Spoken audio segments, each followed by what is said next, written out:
Hey everybody, welcome to another episode of Hometown History. I'm Jamie. And I'm Dami. And we are at a very special place tonight. This is one of the oldest houses in York County. It's called the Peter Wolf House. If you've ever been by, you probably have. Here's a map of it. We are right off of Route 30 that intersects with 116 right by the Rutters. Picture on the right shows you what the outside of the house looks like. So tonight's title is Peter Wolf House Restored. We need to wake up before the only history we have is in a book. Yes. Okay, so for the agenda tonight, we're going to go over the background of the current owners and their research. We're going to talk about the history of the house back to the original owner, which was Peter Wolf. We're going to tour the house room by room as we make our way outside, and then other preservation projects happening around the county. We want you to leave with these three takeaways. One is that this is one of the oldest houses in York County, and it is survived mostly because of the amazing owners that are in here today and also generations before that preserved it. Second is that this is not how the normal York Countyans lived. This is very affluent and expensive. I mean, like, look at that fireplace, right? And the trim, it is beautiful, but that's also what made it special and why it's preserved. And then finally, this takes a lot of investment, both of time and money, but there are a lot of other projects that need saved, and a part of it is just learning about history and sharing it, which is what you guys are doing here tonight. A little bit about me. My name is Jamie Noerpel, and I used to be a high school history teacher. Now I work for Logos Works. I run what's called the York County Safety Collab. It's a nonprofit, and we're doing great things for public safety in the community. Yes, you are. I see you all over Facebook now. Yay! And I'm Dami Miller, and I'm a Third Circuit Court of Appeals librarian in Harrisburg, and I run the Preserving the History of Newberrytown Facebook page, and in my free time, I'm a Civil War reenactor. Mm-hmm. Now would be a good time to wear your wool outfits. I would be very warm right now in the wool. Yeah, not so much in the summer. So to start us off, we're going to give you a little background here, and we're going to talk about Jan Watt. And she found herself digging through the toilet, which I know sounds funny, but there's a reason. It wasn't the indoor commode that you're thinking of. She was in the backyard of her 1750s house, and there was a privy that she unearthed 18th century artifacts like hand-blown glass and tea bowls. And toilets are one of the first places that archaeologists start when they're conducting research. Before indoor plumbing, people used their outhouses for dumping more than just human waste. People threw all sorts of trash in there, and that helps us understand how people lived back in the day. Yeah. Digging through a toilet for history. Yeah, you know, it sounds weird, but when you're in, like, the history world, it's not. Just because you know that no matter what, privies and outhouses were the place you're going to find artifacts. Yeah. So, weirdest place you ever found yourself digging through or searching? So I've gone dumpster diving a few times at the local cemetery. Oh, really?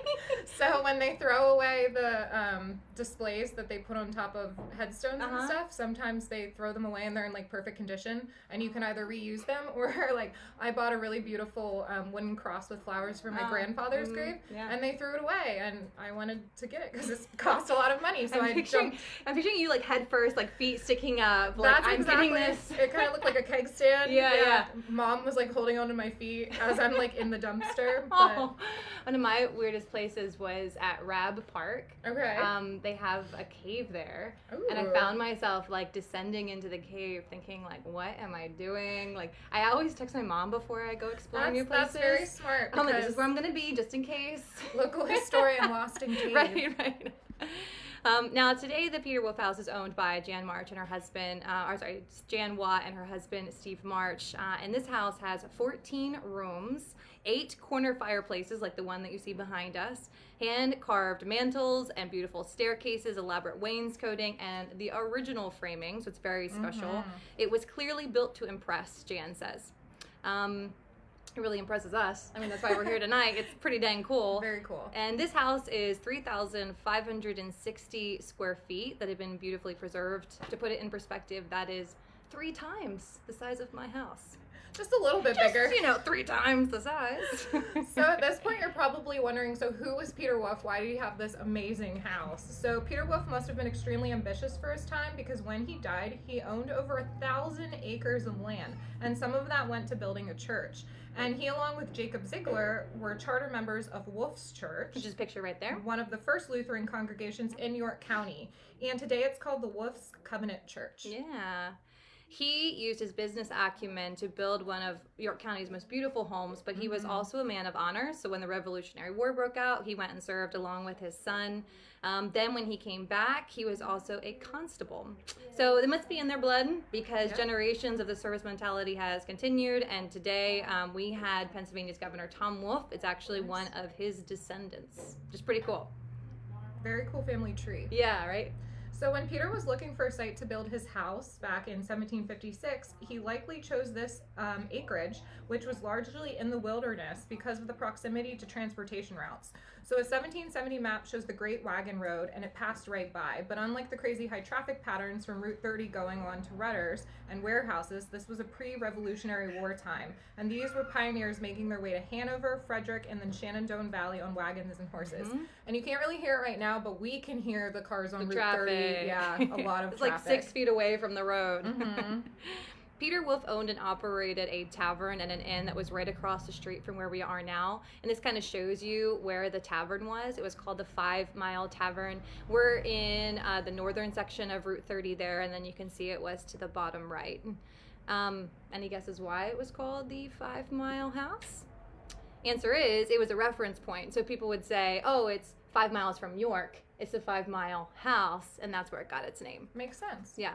If you'd like, comment below what are some of the iconic landmarks that we use today. Like I know for me, when I am telling people where to go around our house, I'm like, oh, well, it's you go to the Rutters off 83, right, and then it's right around there. The Y in Newberrytown. Yes. Everyone knows what you're talking about. Yes. Or like houses or trees. It's kind of like that cool local like lexicon that we use instead of using like street names and stuff like that. Well, even just talking to my cousin tonight, saying we were going to the Peter Wolfe house, he said, oh, by the 5 Mile House? No Is way. that the same place? So, yeah. That's cool. Is this John? Jonathan? No, Dennis. So John's cousin Dennis. Oh yeah, that's right, because Dami is related to like everybody. Yeah, and shout out to Dennis, who's at home recuperating from knee surgery. He got a knee replacement yesterday. Okay, and he reenacts with you? He does. Nice.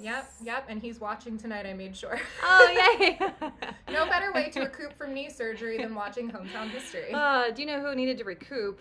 Lewis Miller and Peter Wolfe after a spill from being out in the snow. We always talk about Lewis Miller. I love Lewis Miller. Him. So Lewis Miller notes that sleighing with him and others after a fresh snowstorm. They were thrown off the sleigh as they watched their horses escond to Wolfe's Tavern, and they hiked a quarter-mile through the snow to go fetch them.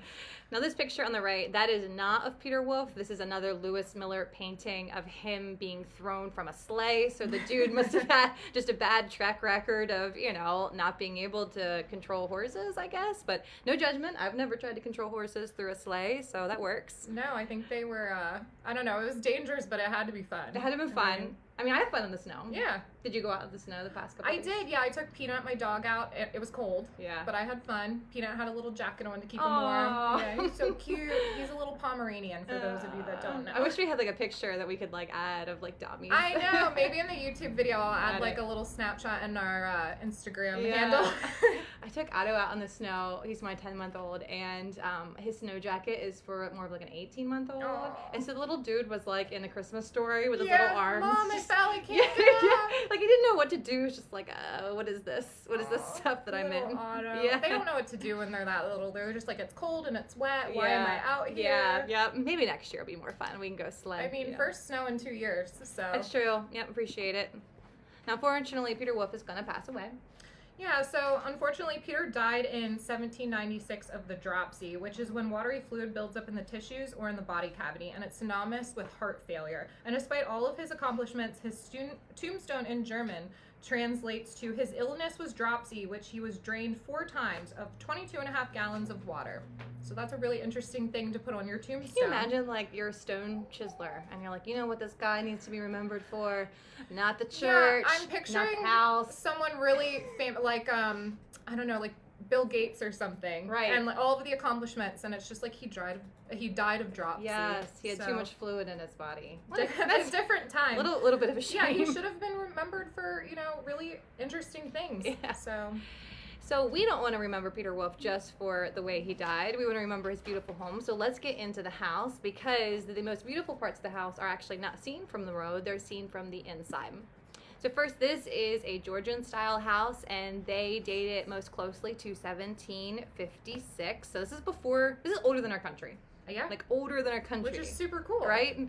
So if you look at the basement and the attic, it's actually in the German style because Peter Wolf was an immigrant from Germany. But the two main rooms that we're in right now, this is an English style, this room and the second room. And Jan believes that he was thinking about hosting and the people that he was going to have in his house. And he thought, I want to make it as comfortable as possible. And so he changed the entire style to fit the population, which was English at the time, which I think is pretty cool. I mean, I'm not changing my house for people who want to come into my home, but... No, but I think your home is welcoming as well, but it's not like you built it that way. That's true. You weren't like, I'm going to do an entire style. Plan. Yeah. Exactly. So when you think about today, Americans, do we still go out of our way to make our home feel that comfortable? I think some people do. Yeah, I know, like, when people come to my house, the first thing my mom does is offer food. Yeah. So, you know, like, food's the love language. Let me feed you something. That's how Jan was tonight. She's like, can I get you guys coffee? Exactly, yeah. So I think it's just maybe at a different level than they used to. Whole new level. He's like, look at my amazing trim and wainscoting. Yeah, now today it's more like, hey, take off your shoes, sit down. Right. But, I mean, if anyone wants to invite me to their historically accurate house, I'm not going to say no. One of our favorite rooms is actually the kitchen. Yeah, so because it's one of the most impressive features in this functional early American house, we're going to start there. And they've installed all modern appliances because they like to host their large extended family during the holidays. But they've gone out of their way to conceal all of the modern amenities. So what do you think is under the wooden plank of the dry sink? Dun, dun, dun. It's the stovetop. Yeah. Which is super cool. It is cool. It is very cool. Here in this photo, guess what's hidden behind the partially open cabinet to the right? That is where the dishwasher is. I love it. Very, very sneaky. And here you can see behind the cabinet. That's a microwave. Yep, oven and microwave. Very smart. Very smart. So this house has a lot of fireplaces, 8 like we said, and this one is especially cool because it shares a chimney. It would have been a dining room is on the left, and then a service room is on the right. So we were in the dining room, and then the service room is right behind us. This is where it would have been butlers, and there is some theory that he enslaved people. So there is some record of potentially one enslaved person who was here. So, mind you, though, this was before George Washington was even our American president, and creature comforts are not what they are today. So there was no forced hot air or even electricity in this house. So even though this house was large and luxurious at times, it was definitely roughing it by today's standards. So think about the fact that we just had some really big windstorms and snowstorms and people lost power. Yeah. And when we lose power in York County, even if it's only for a few hours, people freak out. Yeah. So, you know, living by candlelight and, you know, having to warm yourself by the fire. It's very different. It is. It's very different. Yep. The electricians apparently had a hard time when it was time to electrify this house. If you look how thick the stone walls are, they said they hoped never again to see such a job. They had to pierce through these stone walls, which was really intense. Oh, I believe it. That, you know, when you're restoring an old home, it's not just your run-of-the-mill job, so... Right, yeah, extra care. Right, you're not going through just drywall. So we're going to move to the front foyer of the house, and Jan and Steve kept the blue color of the risers on the stairs to honor the couple who preceded them when they restored the home. So pay special attention to the wainscoting. It's joined by wooden pegs. Impressively, all of the wood in the entire house is joined with wooden pegs. So again, today you might see nails or screws, but this was, you know, a different style of building. And then you can notice that this carved staircase, the design extends all the way to the attic. So there's just really little touches here and there that not a lot of people think about, but it really makes the house what it is. Dude had money, and he wanted people to know it. Oh, yeah. And it's beautiful, and we appreciate all that. I particularly like this part of the stairs. You can see that the tread has been worn down so much from walking on it. I mean, and this, like I said, this house is older than the country. Right. And so think about the thousands, tens of thousands, hundreds of thousands, I don't know, times that people walked up these stairs. The wood is literally worn down. And then the marks in the back, that is from boots. Back in the day, they used to shoe shine their boots. It was a form of blackening it, which made it look nice and crisp, and also a form of waterproofing using beef tallow or beeswax. So my staircase will never have that. So that is like a cool history trick that you can take away. If you go into a house that has marks like that, chances are it's, you know, older than 100 years because it has during a time when people still shine their shoes. Right. It's amazing. You're literally stepping on the footsteps of history. Oh my gosh, I can't believe you just said that. Right? I love that. Stepping on the footsteps of history. Go. That should be the name of our podcast. Come to me for all your fun taglines. Our logo could be a staircase. So another staircase up to the attic, you're going to find a picture of Mike Bayshore here, of Manchester Township Historical Society, describing the construction of the roof. So he points to beams and the numbers etched in the sides, and this would have been used to number the timbers when they built it on the ground, and then they would take it to help assemble it. And outside on the exterior portion of the roof is a near cedar shake roof. I love that. Like seeing the hand carving of is that supposed to be 3?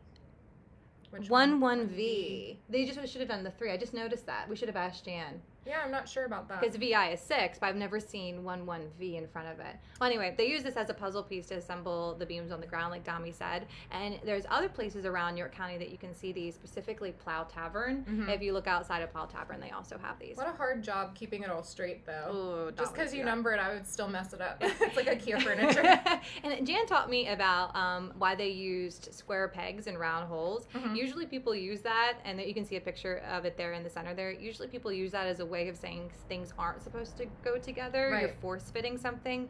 But actually they used square pegs and round holes because then during the summer and winter months, when the wood would swell and then retract back, mm-hmm. if it was square, there was always those 4 pieces that were sticking to the wood. So it gave it kind of some wiggle room for the different weather. I learned something new tonight. Yeah. So here's a photo of the bedroom, and you'll see that they were quite sizable rooms. Jan and Steve have taken the extra effort to keep the rooms as comfortable, yet time appropriate. Yeah. When they purchased the house, they also wanted to make sure that they have the historical integrity, but also, they like their indoor plumbing. I don't blame them. Downstairs toilets.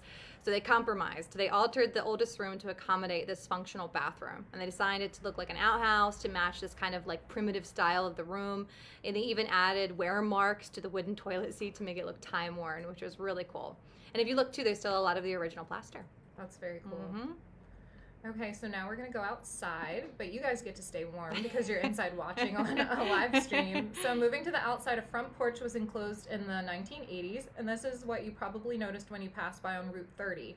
So stay tuned for an update on the house by the owner, Jan Watt, during our extra segment that's going to air after this episode. Also outside is the amazing barn. So there you can see in this picture, the house is on the bottom and then the barn is on the top right. This was first owned by Jacob Ziegler, and he willed it to one of his sons, who then sold it to Peter Wolf. I remember walking through this barn when it was Megatronics when I was a teenager. Mm-hmm. And specifically, I remember the DVDs. They were like $3 or $4 a piece. I was obsessed with like Jim Carrey or like The Nutty Professor. Yeah. And I remember like sifting through and picking out my favorites. At the time, it was known as Megatronics or also the Junk Barn, but today it has White Rose Hobbies.